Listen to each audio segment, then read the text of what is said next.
The government of Meghalaya has set very ambitious goals to take the economy of the state forward, and a very steep target to reach a $10 billion economy in a specified time period.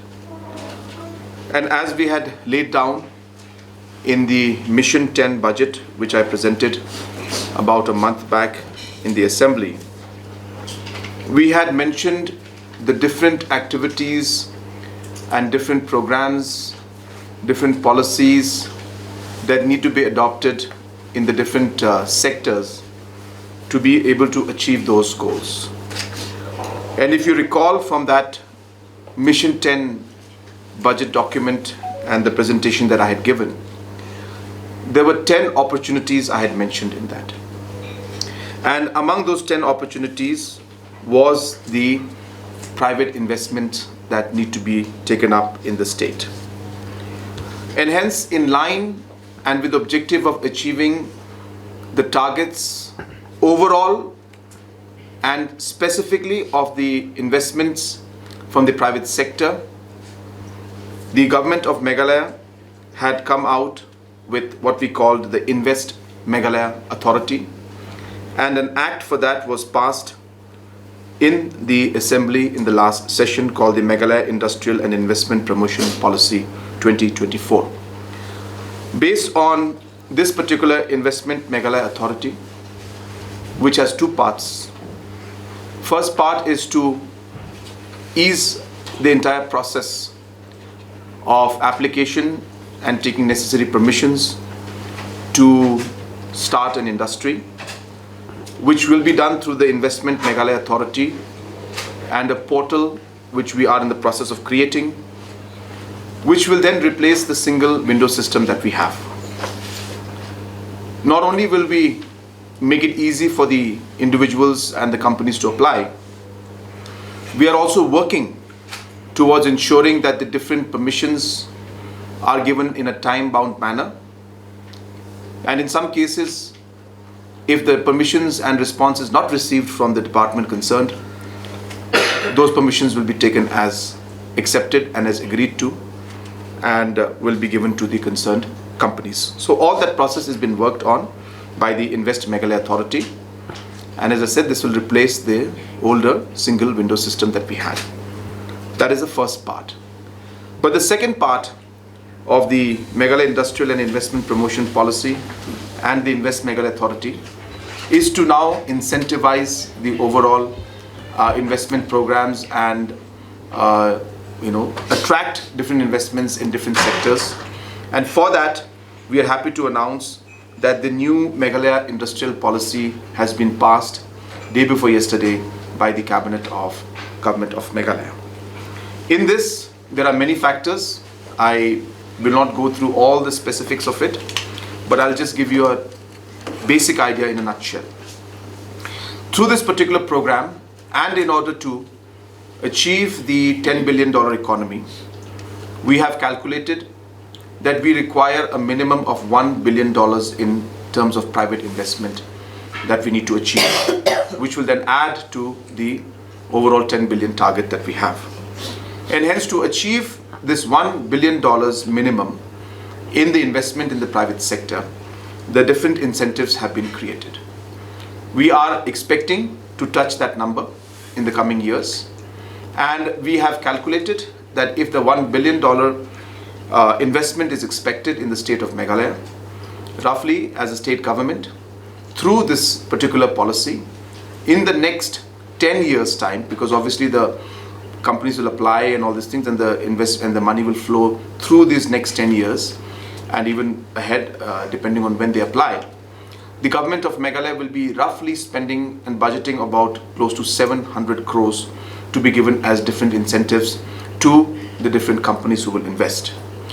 The incentives will come in the form of capital investment, in the form of interest subvention, in the form of SGST reimbursement, and additionally for smaller micro and local units and other units that are in our priority list, we will give other benefits like power installations especially in green power, water treatment plants or water harvesting systems, different kind of procurement policy which will have some kind of a preference for local products being procured, example like transport subsidy, especially for priority products and areas where transportation within the state of Meghalaya and buying from locals, those kind of transportation areas will be subsidized, so on and so forth. And for local domicile also, we also have a component where the provident fund aspect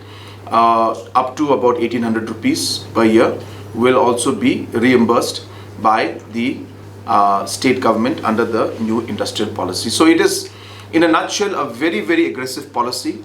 I can confidently say that it is one of the more aggressive policies in the country, and also definitely in the Northeast it is one of the most aggressive policies. What is also important in this is that we have also come out with priority sectors, and we have declared many sectors as industries which were not declared earlier as industries. For example, tourism is part of this industrial policy. We have food processing as part of this industrial policy that we're coming up with.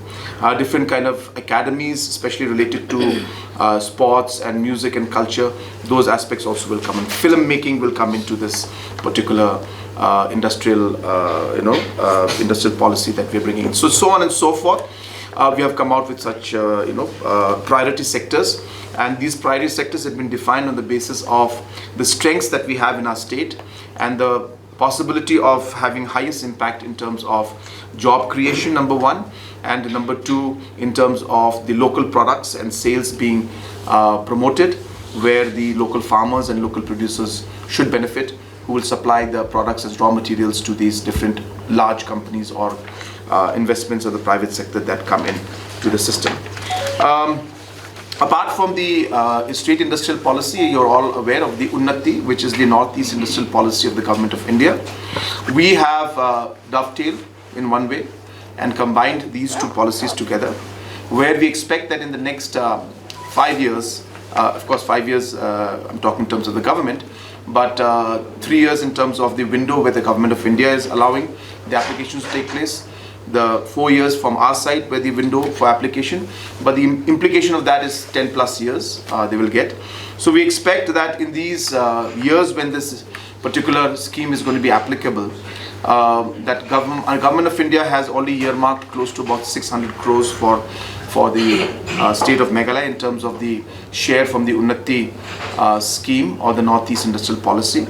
We expect that we should be able to perform well, like we have done in many other sectors, and we should be able to get an additional 700 crores, which of course is there, the provisions are there within the provisions of the Northeast industrial policy, the Unnati policy.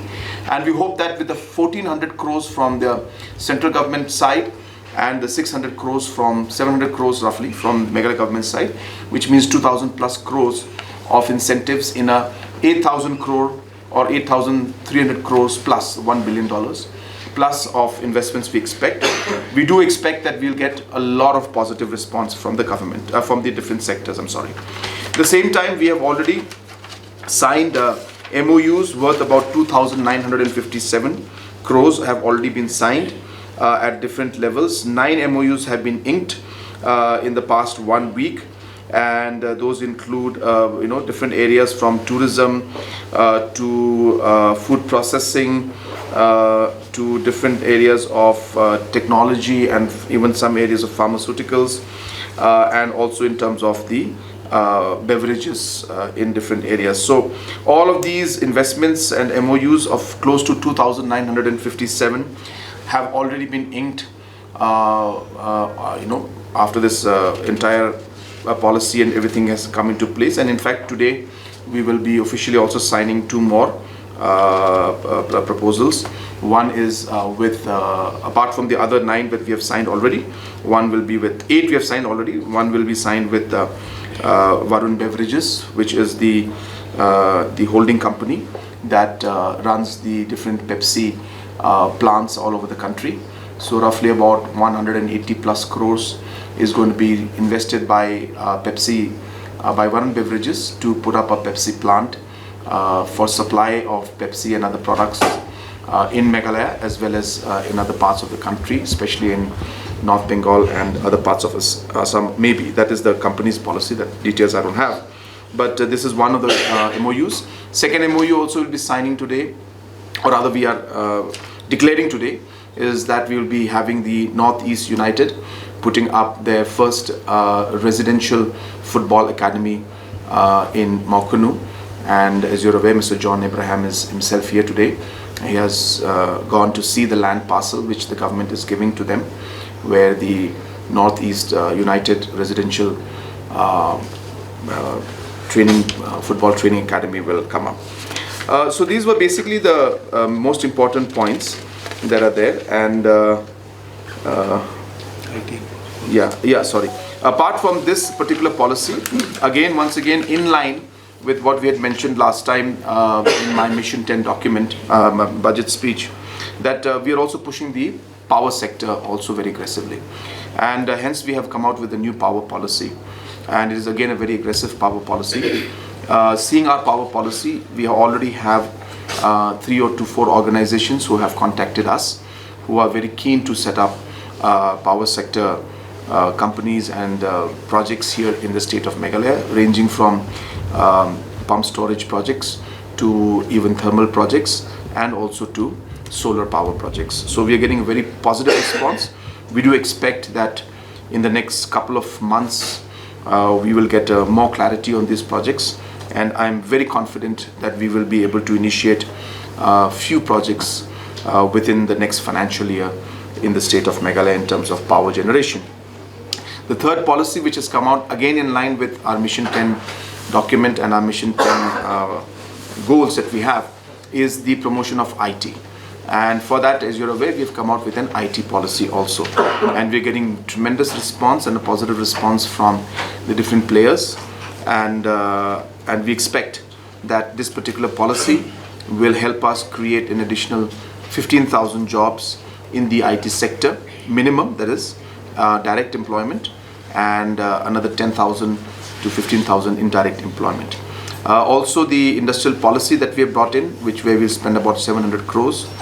We do expect that on a rough estimate, we are expecting, depending because of the industries also matters, but on a ballpark figure and the average that we have seen in the past, we do expect that this particular industrial policy will again help us create another 50,000 jobs.